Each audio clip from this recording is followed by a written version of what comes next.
हर खबर पर होगी आपकी पकड़। डाउनलोड कीजिए एबीपी लाइव ऐप। तो कारोबारियों के पास ये बहुत अच्छा मौका है कि वो अपने देसी प्रोडक्ट बनाएं बजाय चीनी माल पर निर्भर रहने के। तो आत्मनिर्भर भारत ऐसे ही तैयार होगा। चलिए बढ़ते हैं अगली खबर की तरफ। अगली खबर मुंबई से है। मुंबई में जो माल चीन से आता है उसके डिलीवरी में देरी की वजह से आपकी जेब पर, आप पर और बाजार पर क्या असर पड़ रहा है, ये रिपोर्ट जितेंद्र दीक्षित ने भेजी। दक्षिण मुंबई के सारा सहारा मार्केट में जुझेर और यूसुफ की दुकान है। दोनों मोबाइल और इलेक्ट्रॉनिक गुड्स का कारोबार करते हैं और इनका माल चीन से आता है, लेकिन इन दिनों सामानों की सप्लाई में देरी से परेशान है। गलवान घाटी में चीनी सेना के साथ भिड़ंत के बाद भारत भर में चीन विरोधी सेंटीमेंट देखने मिल रहे हैं। चीनी सामानों के बॉयकॉट की बात हो रही है, लेकिन इस बीच में ये भी देखा जा रहा है कि जो इम्पोर्टर, जो आयातक चीन से माल मंगवा रहे हैं, उनके कंसाइनमेंट्स बंदरगाहों और हवाई अड्डों पर अटके हुए हैं। कस्टम अधिकारी उन्हें क्लियर नहीं कर रहे हैं।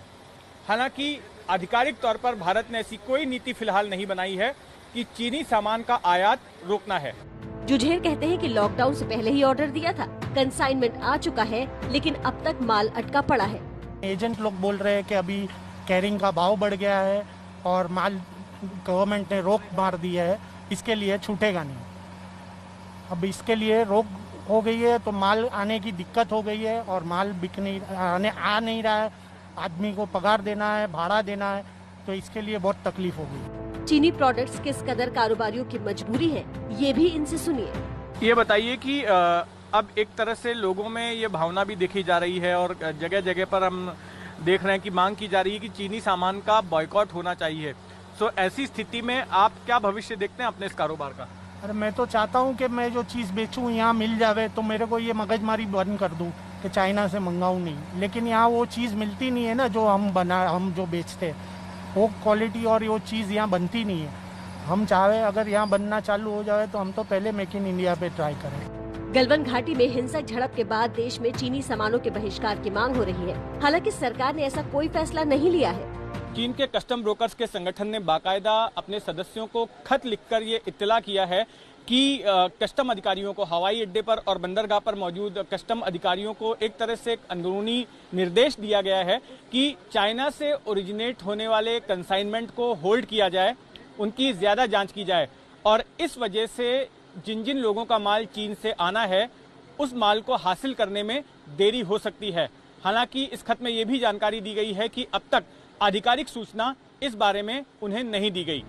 मुंबई के सारा सहारा मार्केट में कारोबारी और दुकानदार भले ही बदल जाए, लेकिन सबकी परेशानी एक सी है। सारा सहारा मार्केट में ही ये हैं मोहम्मद यूसुफ, जो कि बीते 12 सालों से चीन का इलेक्ट्रॉनिक के सामानों का कारोबार कर रहे हैं, लेकिन अब इन्हें माल नहीं मिल रहा है। ये बताइए कि क्यों आपको माल हासिल नहीं हो पा रहा है? माल कस्टम में क्या नाम है, अभी क्लियरिंग ही नहीं है, माल रुके हुए हैं, उधर से लोडिंग भी नहीं हो रही है। सब लोग बोलते हैं कि अभी क्या नाम है ड्यूटी बढ़ जाएगी 15 से 20%। ड्यूटी बढ़ेगी तो यहाँ रेट बढ़ जाएंगे। मार्केट यहाँ पहले ही डाउन है तो कौन खरीदेगा अभी माल? जब 5-6 महीने से ऐसे मार्केट की हालत है तो और रेट ऊपर बढ़ जाएंगे तो और मार्केट डाउन जाएगी। कोरोना और लॉकडाउन की मार झेल रहे कारोबारियों के लिए सप्लाई में देरी नई मुसीबत है। इस देरी की वजह क्या है, इसके लिए जितेंद्र दीक्षित ने कस्टम समेत दूसरे विभाग के सूत्रों से बात की। चीन से आए हुए कंसाइनमेंट की ज्यादा जांच की जा रही है और इसकी वजह से समय लग रहा है उन्हें क्लियर करने में। इसके अलावा दूसरी बात उन्होंने ये बताई कि कोविड के चलते इस वक्त स्टाफ की संख्या काफी कम है, जो अधिकारी कर्मचारी हैं वो कम हैं, इसलिए न केवल चीन बल्कि दूसरे देशों से आने वाले माल का क्लियरेंस भी देरी से हो रहा है। कैमरामैन अजीत कदम के साथ जितेंद्र दीक्षित, एबीपी न्यूज, मुंबई।